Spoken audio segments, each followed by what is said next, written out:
Евгений оставил машину на парковке, а сам направился в сторону супермаркета, мысленно прокручивая в голове будущий проект с потенциальными инвесторами.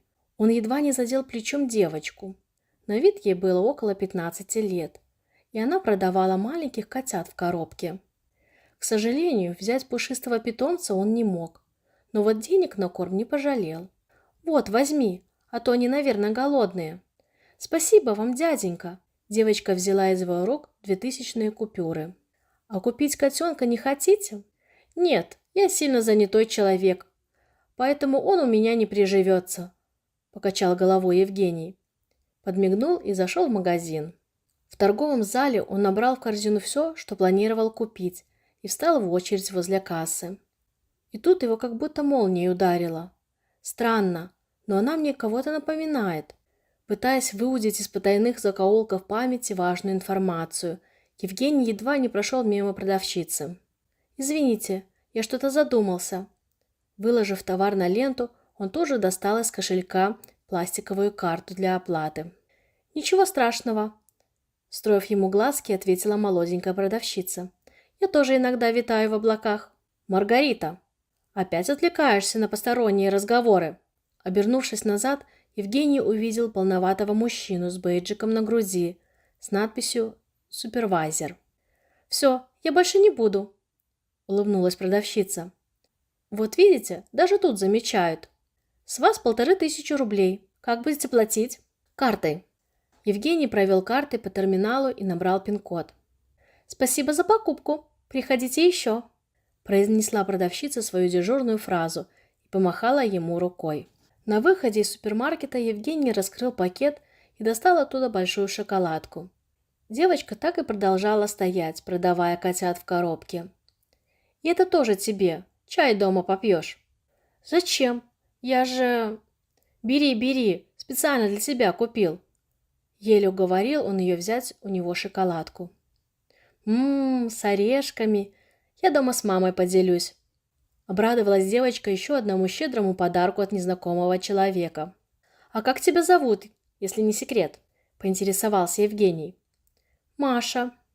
«Ну, а меня дядя Женя. Удачи в продаже котят. Но если что, то лучше раздай».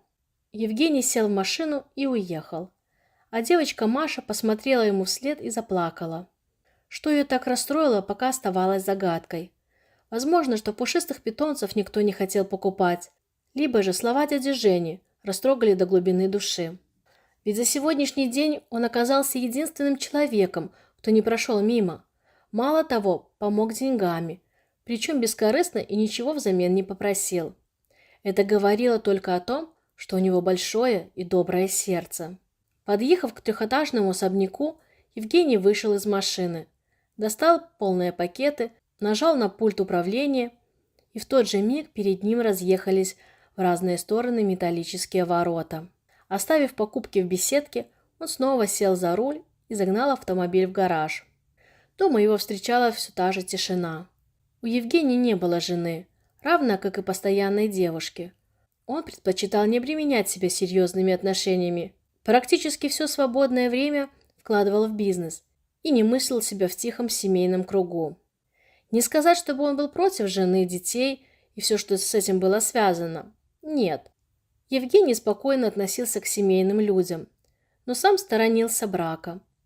Боялся, что его обманут или предадут, либо хуже того, убьют. Наверное, фильмов насмотрелся. А может, друзья байками запугали. Включив успокаивающую музыку, Евгений зашел на кухню и сделал себе фреш из лесных ягод и фруктов. Пару глотков, и у него как-то сразу улучшилось настроение. В то же время из головы не шла эта милая девочка. Такое впечатление, будто бы знакомого ребенка встретил, а вспомнить, где до этого видел, не получалось. Неожиданно зазвонил телефон. Включив громкую связь, Евгений радостно ответил. «Привет, Сань. Тебя-то я и хотел услышать. Ну что скажешь? Проект годный или нужно доработать?» «Привет. В общем, смотри. Я проверил каждый пункт и могу смело заявить, что это наша будущая золотая курочка». «Ты уверен? Ошибок и косяков не будет?» С недоверием в голосе спросил Евгений. «Обижаешь. Я тебя еще не подводил». Александр явно обиделся на его слова, но сделал это так, чтобы Евгений не чувствовал угрызения совести. «Прости, я так спросил, ради приличия. Кстати, а когда ты ко мне в гости приедешь? Взял бы свою Галю, мы бы шашлычок пожарили, сауну нагрели». «Надо подумать. Может, на недельке заскочу», — пообещал Александр. «Ловлю на слове, Саня». Выключив громкую связь, Евгений добавил: «И самое главное, про меня не забудь». «Ну, разумеется, твои вкусы я помню». Допив фреш, Евгений добавил звук на домашнем кинотеатре и отправился в ванную. С недавних пор у него там стояла огромная посудина из натурального камня, обошлась в копеечку, зато практически не имела недостатков. Разве что требовала бережного отношения при эксплуатации. В течение часа он нежился в теплой воде с добавлением пены из эксклюзивной линейки косметических средств. Что ни говори, а Евгений себя любил. Правда, не до эгоизма. Этой негативной черты характера в нем не было. Он не заставлял партнеров по бизнесу и друзей все делать только ему в угоду. На ужин были приготовлены королевские креветки. Евгений предпочитал есть их под специальным соусом. Не отказал себе и в бокале утонченного французского напитка. Вино было рубинового цвета с нежным бархатистым ароматом, как будто только что из страны производителя привезли. И только перед сном Евгений снова вспомнил про девочку возле супермаркета. Определенно, что она была на кого-то похожа, причем как две капли воды. Перед глазами тут же замелькали образы женщин, с которыми он так или иначе общался или встречался, но ни одна из них не подходила под описание. Оставив воспоминания на более поздний срок, Евгений поправил подушку в шелковой наволочке и заснул крепким сном. За сегодняшний день у него было много дел, которые выжали все соки. И лучшим средством, чтобы восстановиться, он считал полноценный отдых с закрытыми глазами и минимум на 8 часов. Утром Евгений проснулся от внезапного звонка на телефон. «Да, я слушаю. Что, Костя, говори внятнее». «Хорошо, сейчас приеду, только без меня ничего не предпринимайте». На одном из его складов возникли проблемы при приемке товаров. Нужно было срочно уладить все вопросы по документам. Отказавшись от фреша, Евгений быстренько сделал себе кофе, нарезал ломтиками сыр и ветчину, и все это съел на ходу, пока собирался. Даже в ванной провел меньше 10 минут, хотя никогда себе такого не позволял. Приехав на склад, он нашел старшего менеджера и целых 2 часа с ним провозился, пока удалось решить все проблемы. Тяжело дыша, Евгений набрал номер на телефоне. «Доброе утро, Саня. Извини, что беспокою в такую рань. Возникли сложности на 10-м складе. Ты в течение дня подкати туда и проведи ротацию обслуживающего персонала». «И тебе доброе утро», — сонным голосом ответил Александр. «И что, их нужно всех уволить?» «Да нет, только 3, хотя сам посмотришь, когда приедешь», — замялся Евгений, искоса глянув на старшего менеджера. «Я тебе список отправлю, чтобы рассмотрел их кандидатуры». «Хорошо, я все сделаю.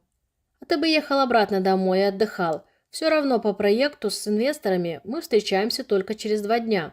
Наверное, так и сделаю», — как-то неуверенно ответил Евгений. Покинул здание склада, Евгений сел в машину и поехал в центр города.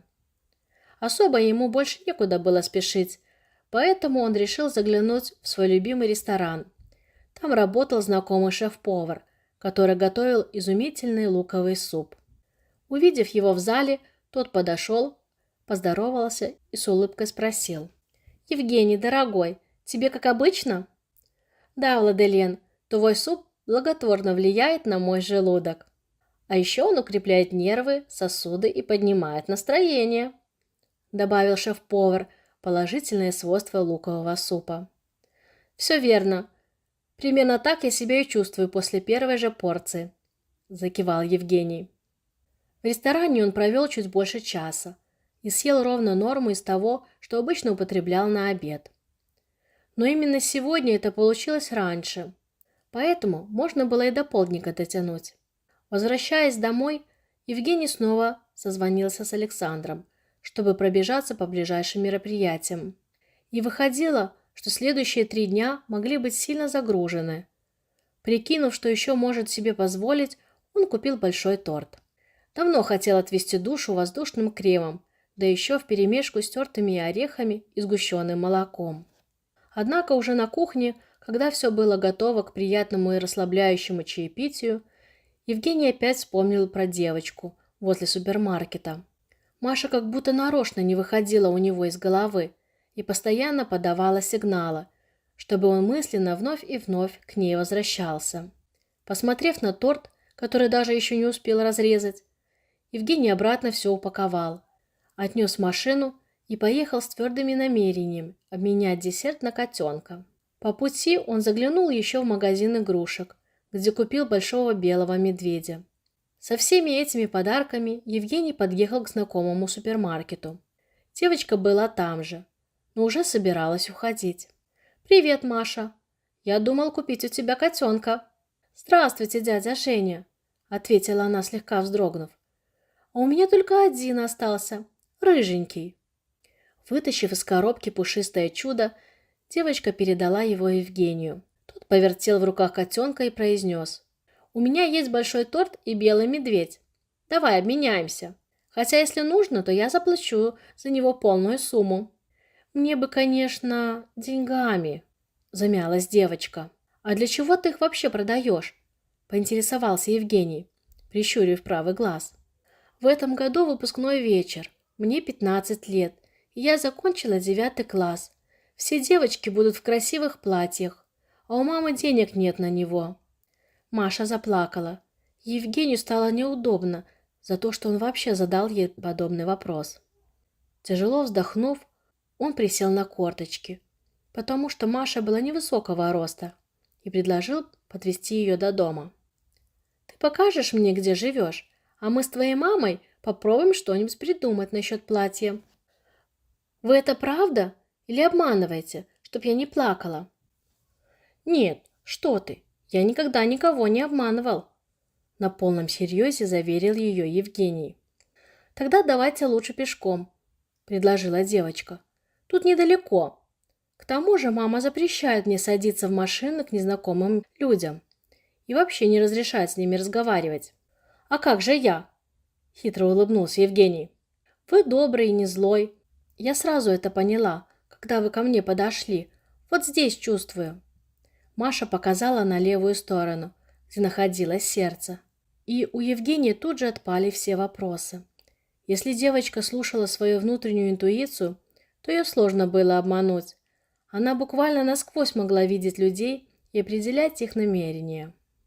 Евгений поставил машину на сигнализацию, и они медленным шагом направились в сторону дома, где жила Маша и ее мама.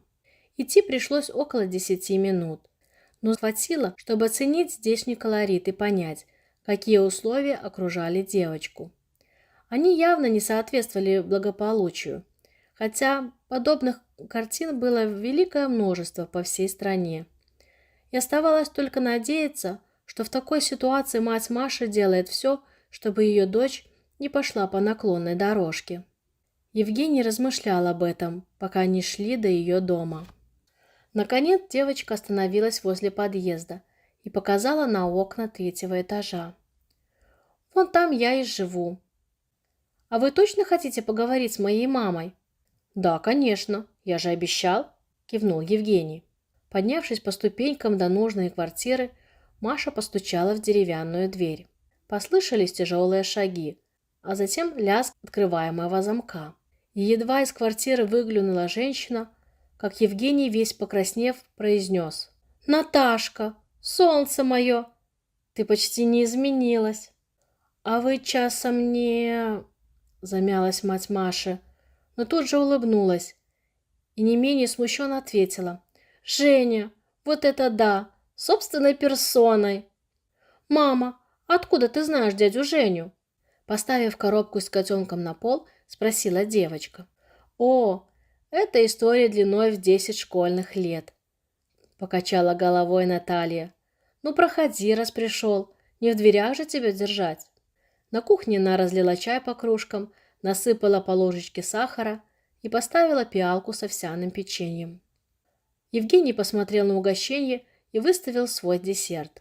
Торт перевысил чашу весов, но вместе с тем не смутил Наталью. «Чем богаты, тем и рады». Пожала она плечами и спокойно нарезала торт на маленькие кусочки. В ходе беседы они узнали друг о друге столько, что хватило бы на целую книгу. Маша же слушала взрослых и радостно уплетала сладкий десерт за обе щеки. «Да, повезло тебе раскрутиться. А я, как видишь, скромно, но со вкусом воспитываю дочку и на жизнь не жалуюсь. Кстати, о дочке. Мне Маша по секрету сказала, что у нее нет платья на выпускной вечер».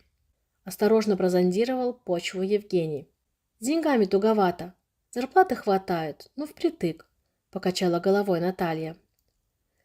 «Тогда я предлагаю продать мне котенка по цене платья», — заявил Евгений. «Но ты же постоянно занят. Кто за ним будет смотреть?» — всплеснула руками Наталья. «Надеюсь на вашу помощь». Евгений обвел их взглядом и сделал довольное лицо. «Это намек?» «Наверное. Хватит мне в холостяках ходить».